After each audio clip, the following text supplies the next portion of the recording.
I used to believe betrayal was something that only happened to other people.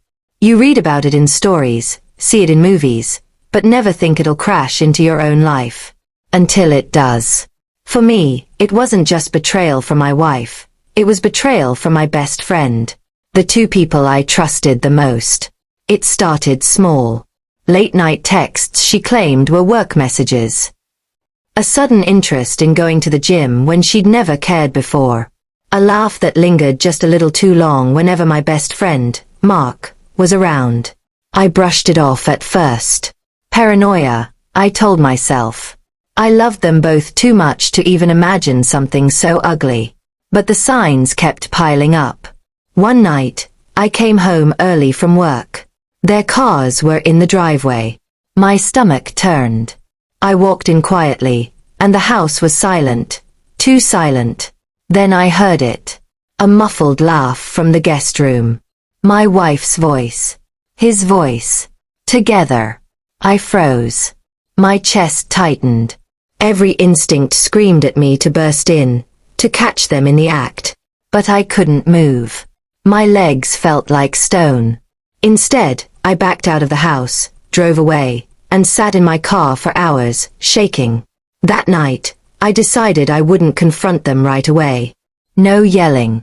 No begging. I wanted the truth on my terms. So I waited.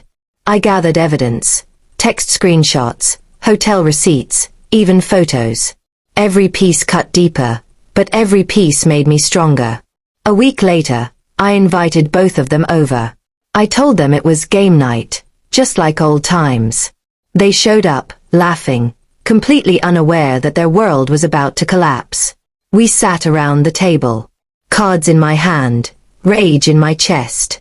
I waited until the moment was thick with comfort. Then, I slid the folder across the table. "What's this?" my wife asked, confused. "Why don't you open it?" I said calmly. She pulled out the papers, her face draining with every page. Mark shifted in his chair, eyes darting between us. This isn't what it looks like," she stammered. I laughed. A bitter, hollow laugh. "Really? Because it looks exactly like what it is. The two of you betraying me." Mark tried to speak, but I cut him off. "Save it. You were my brother. My family. And you threw it all away for what? A cheap thrill." The room was heavy with silence. My wife started crying.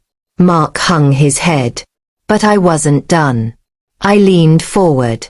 "Here's the best part. The divorce papers are already signed on my end. As for you, Mark, don't worry about our friendship. It's dead. Just like whatever future you two thought you had." I stood, walked out, and left them sitting there, two traitors bound together by their shame. In the months that followed, I rebuilt myself. It wasn't easy.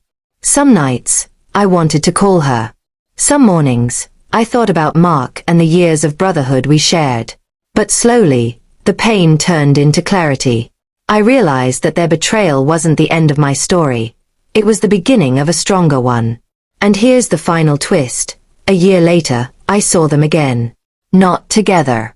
She was alone, bitter, her beauty faded by stress. He was jobless, drinking too much, a shell of the man I once knew. Me. I was smiling. Because the best revenge wasn't screaming or fighting. It was living a life they could never ruin.